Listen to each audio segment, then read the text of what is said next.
క్రీస్తునందు ప్రియులారా, యేసు క్రీస్తు నామములో మీ అందరికీ శుభాలు తెలియజేస్తున్నాం.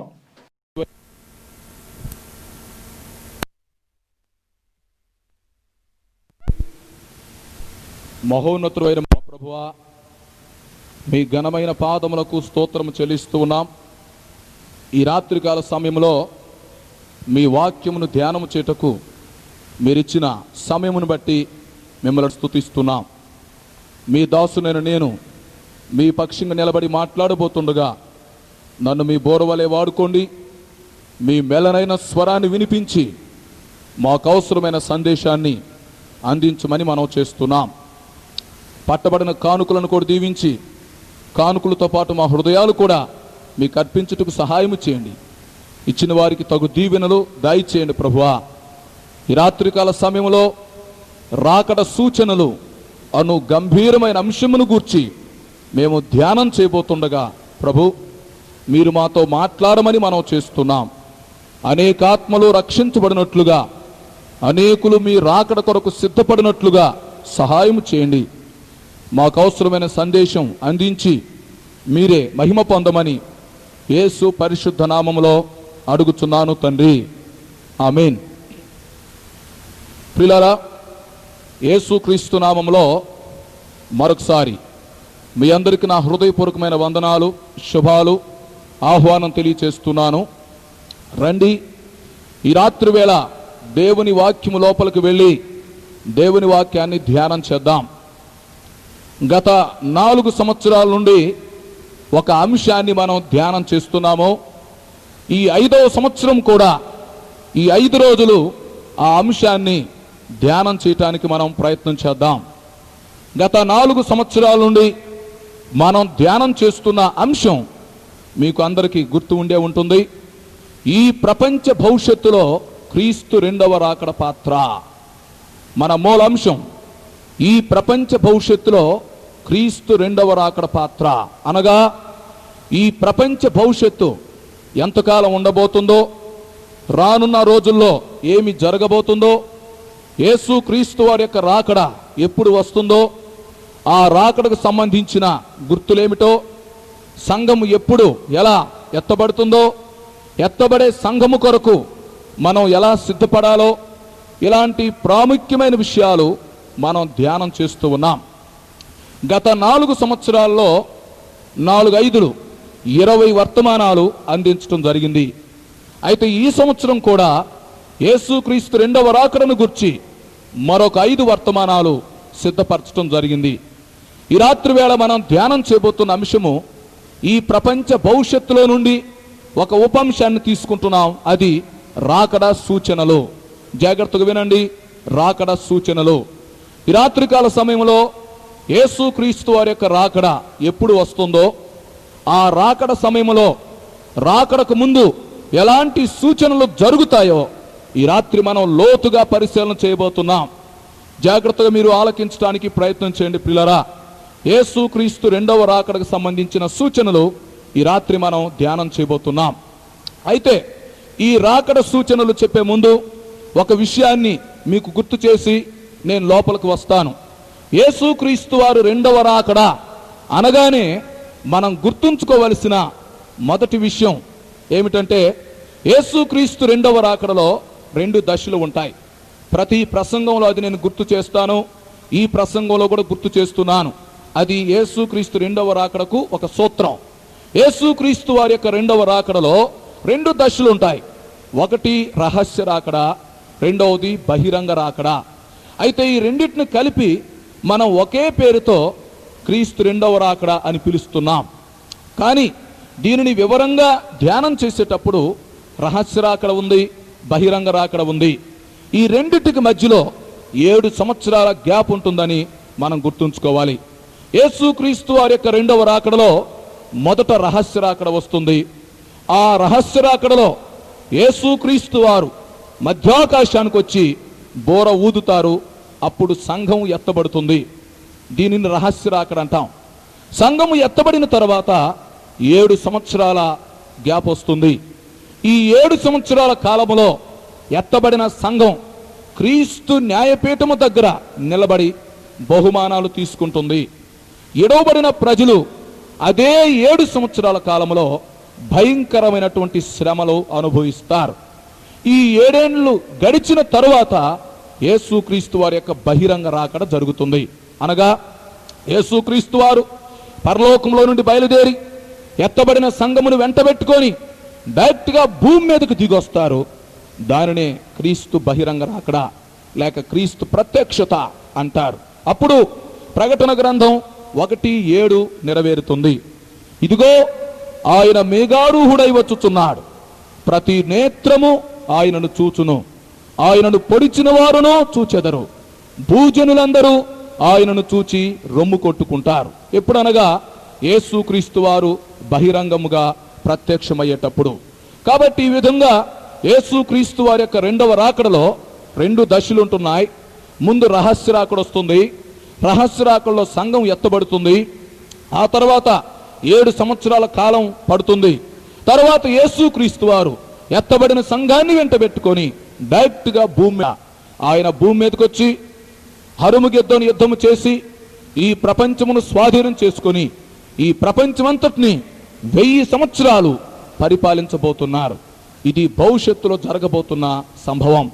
అయితే ఇప్పుడు మనం ఆలోచించవలసిన విషయం ఏంటంటే, ఈ యేసుక్రీస్తు వారి యొక్క రెండవ రాకడ ఎప్పుడు వస్తుంది, ఈ రాకడకు సంబంధించిన గుర్తులేమిటో మనం పరిశీలన చేయాలి. ఈ రాత్రి క్లుప్తంగా రాకడకు సంబంధించిన ఒక 10 సూచనలు నేను మీ ముందుకు తీసుకొస్తున్నాను. చాలా జాగ్రత్తగా వినాలి, నోట్ చేసుకోండి. యేసుక్రీస్తు వారి యొక్క రెండవ రాకడకు ముందు ఈ భూలోకములో జరిగేటువంటి ఒక 10 సూచనలు మీ ముందుకు నేను తీసుకొస్తున్నాను. ఎందుకంటే యేసుక్రీస్తు వారు కొండ మీద కూర్చున్నప్పుడు ఆయన శిష్యులు ఏకాంతంగా వచ్చారు. వచ్చి యేసు ప్రభుని ఒక ప్రశ్న అడిగారు. ప్రభువా, ఈ యుగాంతమునకు నీ రాకడకు సూచనలు ఏమిటి? నీవు రెండవసారి భూమి మీదకి వస్తానని చెప్తున్నావు కదా, ఈ భూమి మీద 1000 సంవత్సరాల పరిపాలన జరిగిస్తానని చెప్తున్నావు కదా, ఈ ప్రపంచానికి తీర్పు తీరుస్తానని చెప్తున్నావు కదా, అయితే నువ్వు ఎప్పుడొస్తావు? మేము సిద్ధపడటానికి నీవు ఎప్పుడొస్తావు? ఈ యుగ సమాప్తికి నీ రాకడకు సూచనలు ఏమిటి అని యేసుక్రీస్తు వారిని శిష్యులు ప్రశ్నించారు. మత్తయి సువార్త 24వ అధ్యాయంలో మనం చూసినప్పుడు యేసుక్రీస్తు వారు కొండ మీద కూర్చోవడం, శిష్యులు ఆయనను ఏకాంతముగా కలవడం, ప్రశ్నించటం జరిగింది. అప్పుడు యేసుక్రీస్తు వారు ఏం చేశారంటే తన రాకడకు సంబంధించిన డేటు చెప్పలేదు. వారేమన్నా డేట్ అడిగారు, నువ్వు ఎప్పుడు వస్తావు, ఈ యుగ సమాప్తి ఎప్పుడు జరుగుతుంది అని అంటే యేసుక్రీస్తు వారి యొక్క రాకడని ఆయన రహస్యంగా పెట్టాడు, మర్మంగా ఉంచాడు. మత్తయి సువార్త 24వ అధ్యాయం 36వ వచనం ప్రకారం, మత్తయి సువార్త 24:36 ప్రకారం యేసుక్రీస్తు వారు చెప్పారు, ఆ దినమును గూర్చియు ఆ గడియను గూర్చియు భూలోకమందున్న ఏ మనుషుడికి తెలియదు, పరలోకమందున్న దేవదూతలకు కూడా తెలియదు, అది తండ్రికి మాత్రమే తెలుసు, కాబట్టి దానిని తెలుసుకోవటం మీ పని కాదు అన్నాడు. అపోస్తుల కార్యముల గ్రంథం 1వ అధ్యాయంలో యేసుక్రీస్తు వారు అన్నారు, కాలములను సమయములను దేవుడు తన స్వాధీనమందు ఉంచుకొని ఉన్నాడు, వాటిని తెలుసుకోవటం మీ పని కాదన్నాడు. ఎందుకన్నాడంటే ఆ మాట, శిష్యులు డేట్ అడిగారు. రెండవ రాకడ ఎప్పుడు వస్తుంది ప్రభువా, నువ్వు ఈ భూమి మీదకి ఎప్పుడు వస్తావు, లేక ఈ సంఘం ఎప్పుడు ఎత్తబడుతుంది, రెండవ రాకడకు సంబంధించి మాకు డేట్ కావాలని కోరినప్పుడు యేసుక్రీస్తు వారు అన్నాడు, అది మర్మం, అది మీకు చెప్పబడలేదు, కాబట్టి దాన్ని తెలుసుకోవటం మీ పని కాదు అని చెప్పాడు. చెప్పి ఆయన అన్నాడు, నా రాకడ ఎప్పుడు వస్తుందో నేను మీకు డేట్ చెప్పను కానీ అయితే నా రాకడకు ముందు జరిగే సూచనలు మీకు చెప్తానన్నాడు. బాగా అర్థం చేసుకోండి, డేట్ ఏమో చెప్పను, అయితే సూచనలు నేను చెప్తాను. నా రాకడకు ముందు ఎలా ఉంటుందో పరిస్థితి, ఏమి జరిగిద్దో ఆ సూచనలు మీకు చెప్తాను. ఆ సూచనలు మీ కళ్ళ ముందు జరుగుతున్నప్పుడు నా రాకడ వచ్చిద్దని మీరు తెలుసుకోండి. చూసారా, నా రాకడకు ముందు జరగబోయే విషయాలు ముందుగా మీకు నేను చెప్తాను. ఆ రాకడ సూచనలు జాగ్రత్తగా గుర్తుంచుకోండి. అవి ఎప్పుడైతే జరుగుతాయో, ఎప్పుడైతే మీ కళ్ళతో చూస్తారో అప్పుడు నా రాకడ సమీపంగా ఉందని తెలుసుకొని మీరు సిద్ధపడండి, ఇతరులను సిద్ధపరచండి అని యేసుక్రీస్తు వారు చెప్పటం జరిగింది. కాబట్టి ప్రియులారా, యేసుక్రీస్తు వారి యొక్క రెండవ రాకడకు డేట్ లేదు. ఆ డేటు తండ్రికి తప్ప ఎవరికి తెలియదు, అది మర్మం. అయితే రాకడకు సంబంధించి కొన్ని సూచనలు యేసుక్రీస్తు వారు చెప్పారు, అలాగే పరిశుద్ధ గ్రంథంలో కూడా చెప్పబడ్డాయి. వాటిల్లో ఒక 10 సూచనలు క్లుప్తంగా ఈ రాత్రి మీ ముందుకు నేను తీసుకురాబోతున్నాను. జాగ్రత్తగా ఆలకించాలి. యేసుక్రీస్తు వారు చెప్పిన రాకడ సూచనలు లేక రాకడ గుర్తులు మనకు అర్థమవ్వాలంటే మరి పరిశుద్ధ గ్రంథంలో 3 అధ్యాయాలు బాగా చదవాలి. 1 మత్తయి సువార్త 24వ అధ్యాయం, 2 మార్కు సువార్త 13వ అధ్యాయం, 3వది లూకా సువార్త 21వ అధ్యాయం. ఈ 3 అధ్యాయాలు ఒక చోటకు చేర్చి మనం ఆలోచిస్తే రాకడకు సంబంధించిన గుర్తులు యేసుక్రీస్తు వారు చెప్పిన విషయాలు మనకు అర్థమవుతాయి. మత్తయి సువార్త 24వ అధ్యాయం, మార్కు సువార్త 13వ అధ్యాయం, లూకా సువార్త 21వ అధ్యాయం. ఈ 3 అధ్యాయాలను కలిపి మనం పఠించాలి.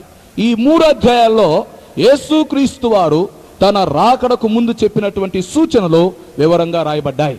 అయితే ఈ రాత్రి బైబిల్ గ్రంథంలో ఉన్న కొన్ని సూచనలు, యేసుక్రీస్తు వారు చెప్పిన కొన్ని సూచనలు కలిపి మొత్తం ఒక 10 సూచనలను తీసుకొని క్లుప్తంగా మీ ముందుకు తీసుకురాబోతున్నాను. ఈ 10 సూచనలు ఒక్కొక్కటి క్లుప్తంగా నేను చెప్తాను, సమయం చాలదు. కాబట్టి మీరు జాగ్రత్తగా ఆలకించండి. ఆ సూచనలు ఇప్పుడు జరుగుతున్నాయి గనుక యేసు ప్రభు రాకడ త్వరగా వస్తుందని, సమీపంగా ఉందని మనం తెలుసుకోవాలి. ఆయన చెప్పిన కొండ గుర్తు ఏంటంటే, డేటుతో మీకు అనవసరం, నా రాకడ సూచనలు మీరు గుర్తుపట్టండి. ఆ రాకడ సూచనలు జరిగినాయి అంటే నేను వచ్చినట్లు లెక్క, నేను వస్తున్నట్లు లెక్క, దాని కొరకు మీరు సిద్ధపడాలి అని యేసుక్రీస్తు వారు స్పష్టంగా చెప్పారు. ఓకే, ఇప్పుడు మనం లోపలికి వెళదాం. రాకడ సూచనలను మనం క్లుప్తంగా పరిశుద్ధ గ్రంథంలోంచి పరిశీలిద్దాం. ప్రియులారా, మొట్టమొదటి సూచన ఏంటంటే, రెండవ రాకడకు ముందు జరుగుతున్నటువంటి లేక ఇప్పుడు జరగవలసినటువంటి మొదటి సూచన ఏంటంటే, 1 నైతిక సూచనలు. చాలా జాగ్రత్త గుర్తుంచుకోవాలా. నైతిక సూచనలు అంటే నీతికి సంబంధించినవి, మానవుని యొక్క మనస్సాక్షికి సంబంధించినవి. యేసుక్రీస్తు వారి యొక్క రాకడలో పరిస్థితి ఎలా ఉంటుందంటే, మనుషుని యొక్క మనస్సాక్షి పాడైపోయింది. మనస్సాక్షి వాత వేయబట్టం, మనస్సాక్షి చెడిపోవటం, మనిషి నీతికి బదులుగా అవినీతి పరుడుగా వ్యవహరించడం జరిగిద్దన్నమాట. రాకడకు సంబంధించిన మొదటి సూచన ఏంటంటే మనస్సాక్షి పాడైపోవటం. ఒకప్పుడు మనిషిలో మంచి మనస్సాక్షి ఉండేదన్నమాట, మనిషిలో దైవత్వం ఉండేది. అయితే ఇప్పుడు రాను రాను పరిస్థితి ఎలాగుందంటే, మనిషిలో మానవత్వం లోపించింది, మనిషిలో మనస్సాక్షి దెబ్బతింది. మీకు తెలుసునా, యేసుక్రీస్తు వారు ముందు పాత నిబంధనలో ఏదైనా తోటలో నుంచి మానవుడు వెళ్ళగొట్టబడినప్పుడు, మరి ఏదైనా తోటలో నుంచి మానవుడు బయటకు వచ్చిన దగ్గర నుంచి నోవాహు జలప్రళయం వరకు దానిని మనస్సాక్షి కాలం అంటారు. అప్పుడు దేవుడు మనిషిలో మంచి మనస్సాక్షిని పెట్టాడు, ఏది మంచో ఏది చెడో తెలుసుకోవటానికి. మనస్సాక్షి మనిషిని గద్దించేది. మనస్సాక్షి ద్వారా మనిషి ఎంతో నీతిగా ప్రవర్తించేవాడు, కృతజ్ఞత కలిగి ప్రవర్తించేవాడు. అయితే నోవాహు జలప్రళయం గడిచిన తర్వాత ఏం జరిగిందంటే, మనిషిలో ఉన్నటువంటి మనస్సాక్షి బలహీనపడింది. అప్పట్లో పరిశుద్ధ గ్రంథం లేదు గనక, దైవ సేవకులు లేరు కాబట్టి, పరిశుద్ధాత్ముడు భూలోకానికి దిగిరాలేదు గనక, ధర్మశాస్త్రము కూడా లేదు గనక, దేవుడు ఆ రోజుల్లో బలమైనటువంటి మనస్సాక్షిని పెట్టాడు. మనస్సాక్షే ధర్మశాస్త్రం, మనస్సాక్షే దైవ సేవకుడు. ఆ విధంగా బలంగా మనస్సాక్షి పనిచేసింది ఆదాము దగ్గర నుండి నోవాహు జలప్రళయం వరకు. ఈ నోవాహు జలప్రళయం తర్వాత ఏం జరిగిందంటే, మానవునిలో ఉన్నటువంటి మనస్సాక్షి బలహీనపడిపోయింది. అంత మాత్రమే కాదు, మనస్సాక్షి వాత వేయబడింది. ఎప్పుడైతే మనస్సాక్షి పనిచేయటం మానేస్తుందో అప్పుడు మనిషి నీతిని కోల్పోతాడు, నైతికంగా దెబ్బతింటాడు, మేలు చేసిన వ్యక్తిని కూడా మర్చిపోయే పరిస్థితి అన్నమాట. ఒక రకంగా చెప్పాలంటే, మేలు చేసిన వ్యక్తికి కృతజ్ఞత కలిగి ఉండటానికి బదులు మేలు చేసిన వ్యక్తికి కీడు చేసేటువంటి మనస్తత్వం అన్నమాట. అంటే మానవుడు నీతిని పూర్తిగా కోల్పోవడం. నోవాహు జలప్రళయం తర్వాత అప్పటి నుంచి ఇప్పటి వరకు కూడా రాను రాను పరిస్థితి ఎలాగొచ్చిందంటే, ఈ మనస్సాక్షి బలహీనపడుతూ వాత వేయబడుతూ వచ్చింది. ఆ తర్వాత మనస్సాక్షి చెడ్డగా మారే పరిస్థితి కూడా వచ్చింది. దాన్ని బట్టి మానవుడు నైతికంగా పతనమైపోయాడు. అందుకే ఒకరినొకరు చంపుకోవడం, ఒకరికొకరు కీడు చేసుకోవటం, మేలు చేసిన వాడికి సైతం కూడా కీడు చేయటం, కృతజ్ఞత లేకుండా ప్రవర్తించటం, కక్షలు పెట్టుకోవటం, ఒకరినొకరు చంపుకోవటం, హత్యలు, మానభంగాలు, ఆత్మహత్యలు, అన్యాయం, అక్రమం ఇదంతా జరుగుతుంది. దీనికి కారణం మనిషిలో ఉన్నటువంటి మనస్సాక్షి వాతవేయబడింది. అనగా మానవుడు నైతికంగా పతనమైపోయాడు అని దాని అర్థం. కాబట్టి రాకడ సూచనలో మొదటిది ఏంటంటే మనిషి నీతిపరంగా దెబ్బతింటాడు. మనిషి నీతిమంతుడిగా ప్రవర్తించడం. నీతి అంటే అర్థం ఏంటంటే నీచమైన దాన్ని తిరస్కరించటం. నీతి, నీ అంటే నీచమైంది, తి అంటే తిరస్కరించటం. ఏదైతే నీచమైందో, ఏదైతే చెడో దాన్ని అసహించుకోవటమే, దాన్ని తిరస్కరించటమే నీతి. అయితే మానవుడు నేడు మంచి కంటే చెడునే ఎక్కువగా ప్రేమిస్తున్నాడు. మంచి కంటే చెడునే ఎక్కువగా ఆహ్వానిస్తున్నట్టుగా మనం చూస్తున్నాం.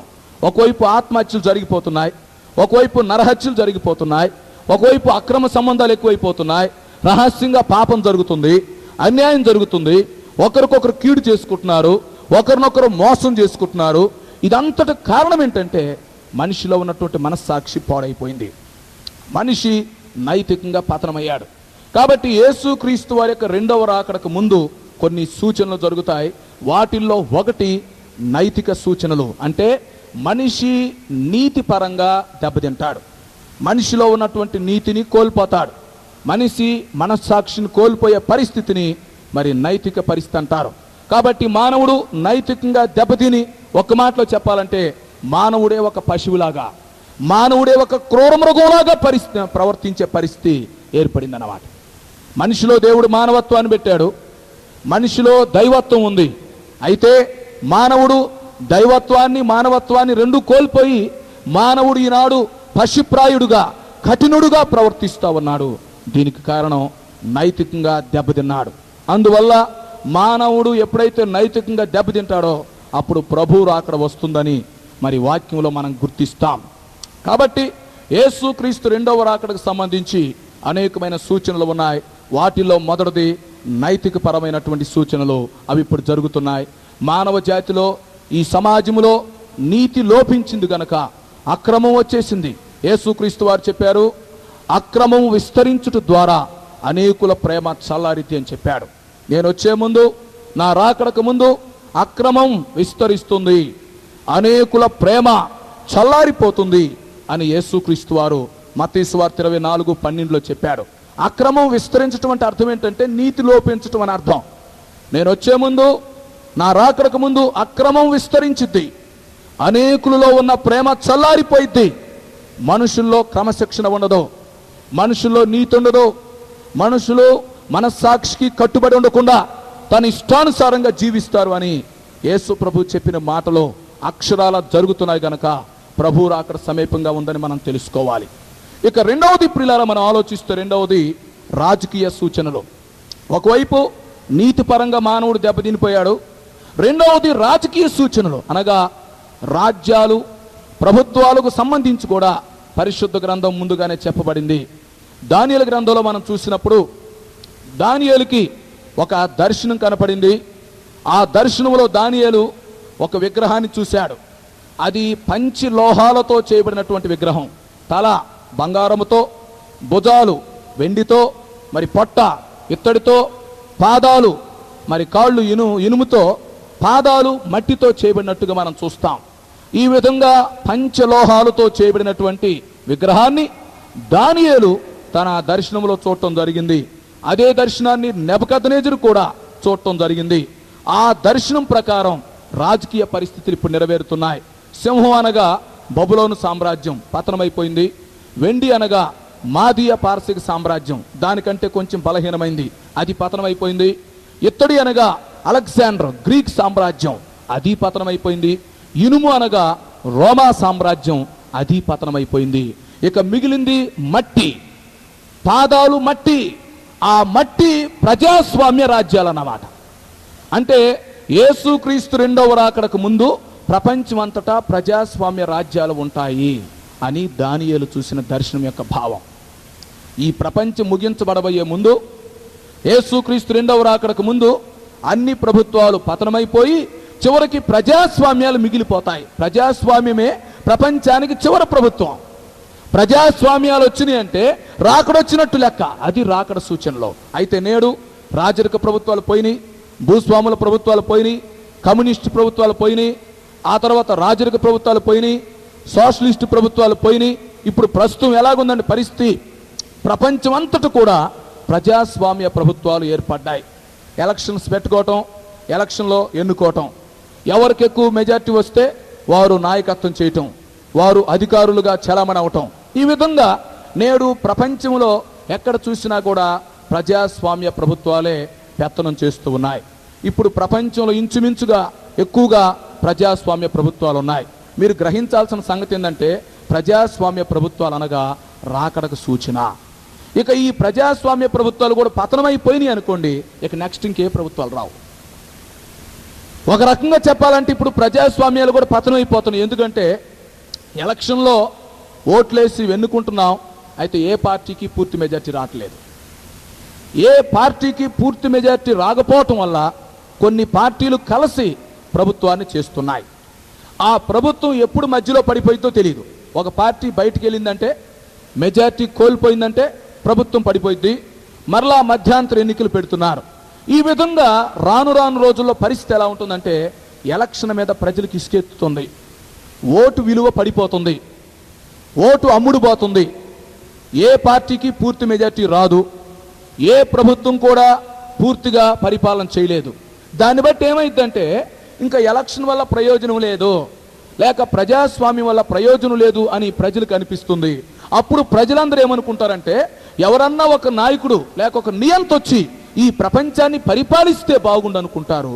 ఆ సమయంలోనే ఈ ప్రపంచాన్ని పరిపాలించడానికి ఒక నియంత క్రీస్తు విరోధి బయలుదేరొస్తాడు. అప్పుడు సంఘం ఎత్తబడుతుంది. కాబట్టి రెండవది రాజకీయ సూచన. రాజకీయ సూచనలు అంటే ప్రపంచంలో ప్రజాస్వామ్య ప్రభుత్వాలు పెత్తనం చేయటం, ప్రభుత్వాలు మధ్యలో పడిపోవటం, పార్టీల్లో చీలికలు రావడం, పార్టీలు బలహీనపడిపోవటం, వ్యక్తులు పార్టీలు మారటం, ప్రజలు ప్రభుత్వం మీద విశ్వాసం కోల్పోవడం, ప్రజాస్వామ్యం మీద ప్రజలకు ఇసుకెత్తటం, రాజకీయ నాయకుల మధ్య అసంతృప్తి ఏర్పడటం, ఆ తర్వాత రాజకీయ నాయకులు సరైన పరిపాలన అందించలేకపోవటం, లంచగొండితనం ఎక్కువైపోవటం, ఈ విధంగా ఇవన్నీ కూడా రాజకీయ పరిస్థితులు. ఇవన్నీ ఏమవుతున్నాయి అంటే ఈ ప్రపంచం ముగింపుకు వస్తుంది అని చెప్తున్నాయి. కాబట్టి ఒకవైపు ఏమన్నా మనస్సాక్షి బలహీనపడిపోయి మనిషి పశుప్రాయుడిగా జీవిస్తున్నాడు, మరొక వైపు ఏమో అన్ని రకాల ప్రభుత్వాలు పతనమై చివరికి ప్రజాస్వామ్య ప్రభుత్వాలు వచ్చినాయి. ఇవన్నా సక్రమంగా పరిపాలిస్తాయంటే ప్రజాస్వామ్యాలు కూడా విఫలమైపోతున్నాయి.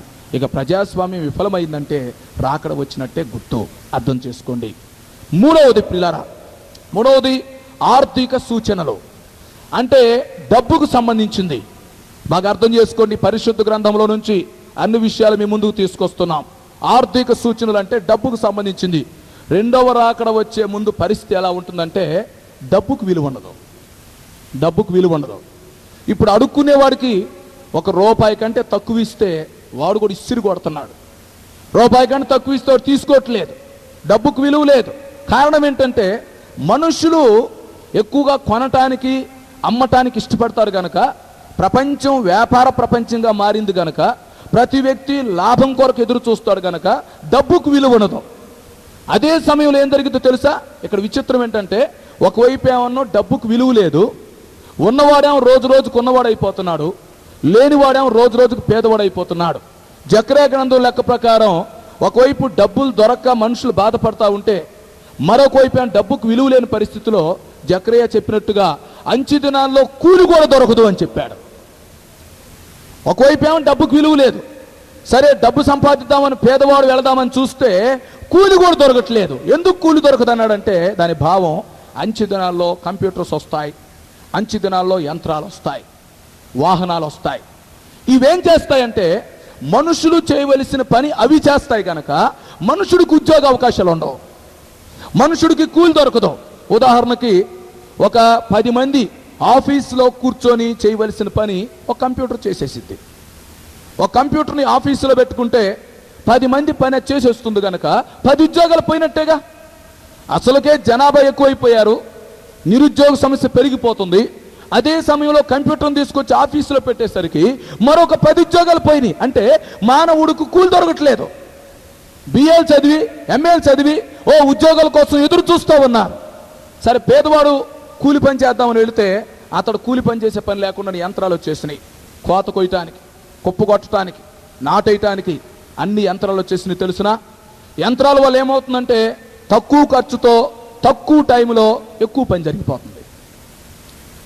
తక్కువ కాలంలో పని జరుగుతుంది, తక్కువ ఖర్చు అవుతుంది, పని ఎక్కువగా జరుగుతుంది. అందువల్ల ఇప్పుడు ఏం జరుగుతుంది? మనుషుల్ని కూలికి పెట్టుకోకుండా, మనుషులతో పని చేయించుకోకుండా యంత్రాలతోనే పని చేసేసుకుంటున్నారు. కాబట్టి కంప్యూటర్స్ వచ్చాయి, యంత్రాలు వచ్చాయి, మనుషులకి పని చేసి పెడుతున్నాయి, మనుషులకు వ్యవసాయం చేసి పెడుతున్నాయి. దాన్ని బట్టి ఏమవుతుందంటే మనుషుడు కూలి కోసం వెతుకుతున్నాడు కానీ కూలి దొరకట్లేదు. జకరియా చెప్పాడు, ఆ రోజులలో మనుషులకి కూలి దొరక్క బాధపడతారన్నారు. ఏ రోజుల్లో? ప్రపంచం ముగించబడబోయే రోజుల్లో. యేసుక్రీస్తు వారి యొక్క రాకడ ఇప్పుడు సమీపంగా ఉంది కనుక ప్రియులారా, ఒకవైపు జనాభా పెరుగుదల ఎక్కువైంది, ఒకవైపు ఏమన్నా నిరుద్యోగ సమస్య ఎక్కువైపోయింది. ఇప్పుడు మనుషులకి కూలి దొరకట్లేదు. ఎంత చదివినా కూడా ఒకవైపు చదువుకునే వాళ్ళు ఏమో ఉద్యోగం కోసం వెతుకుతున్నారు, మోటోళ్ళు ఏమన్నా పని చేసుకుందామంటే పని దొరకట్లేదు. సరే, ఇటు డబ్బుకు విలువ ఉందా అంటే డబ్బుకు కూడా విలువ లేదు. వస్తువులు కూడా ధరలు విపరీతంగా పెరిగిపోయాయి. ఈ ఆర్థిక పరిస్థితులన్నీ ఏం చెప్తున్నాయంటే ప్రభు త్వరగా వస్తున్నాడు, ఈ భూలోకం అంతం కాబోతుంది, ఆయన త్వరగా వస్తున్నాడు కనుకే డబ్బుకు విలువ లేకుండా పోయింది. మనిషికి పని దొరకట్లేదు, మనిషికి కూలి దొరకట్లేదు. ఇవన్నీ మనం చూస్తున్నాం కానీ రాకడ దగ్గరలో ఉందని మనం గ్రహించలేకపోతున్నాం. అందుకని ఈ సంవత్సరం మీకు మేము రాకడ సూచనలు అందించాలని నిర్ణయించుకున్నాం. ప్రభు రాకడ త్వరగా వస్తుంది అనే సత్యాన్ని మీ ముందుకు తేటానికి మేము ఇక్కడ నిలబడ్డాం. కాబట్టి మూడవది ఆర్థిక సూచనలు గ్రహించండి. ఇప్పుడు అవన్నీ మన ముందు జరుగుతున్నాయి. ఇకపోతే నాలుగవది ప్రియారా, సాంఘిక సూచనలు అర్థం చేసుకోండి. నాలుగవది సాంఘిక సూచనలు అంటే సమాజానికి సంబంధించిన పరిస్థితులు. ఈనాడు సాంఘిక పరిస్థితులు ఎంత ఘోరంగా ఉన్నాయంటే మనం ఎన్నడూ కని విని ఎరగలేని పరిస్థితి అన్నమాట. ఇంట్లో అత్తాకోడలు మీరు తీసుకోండి, అత్తాకోడలకు నిమిషం పడదు. వివాహమైన వెంటనే ఏరు పడాలనేటువంటి పరిస్థితి ఇప్పుడు తలెత్తుతూ ఉంది. ఒకప్పుడు ఎలాగుండేదంటే ఉమ్మడి కుటుంబాలు ఉండేవి, ఇప్పుడు వెస్టీ కుటుంబాలు ఎక్కువైపోయాయి. ఒకప్పుడు ఉమ్మడి కుటుంబాలు, తల్లిదండ్రులు, పిల్లలు, మళ్ళీ వాళ్ళ తాతలో, మనవాళ్ళు, మునుమనవాళ్ళు అందరూ కలిసేవాళ్ళు. ఒక ఇంట్లో 25 మంది నుంచి 50 మంది దాకా ఉండేవాళ్ళు. చిన్న హాస్టల్ లాగా ఉండేది. ఒకే కుండ వండుకొని తినేవాళ్ళు. ఉమ్మడి కుటుంబాలు కలిసి పని చేసుకునేవాళ్ళు, కలిసి వండుకునేవాళ్ళు, కలిసి తినేవాళ్ళు. ఇప్పుడు ఉమ్మడి కుటుంబాలు కాదు. పెళ్ళైన వెంటనే తల్లిదండ్రులు కూడా చోట్ల బయటికి పంపించేస్తున్నారు. తల్లిదండ్రులు కష్టపడి చదివించి ఉద్యోగం తెప్పించి పెళ్లి చేస్తారు.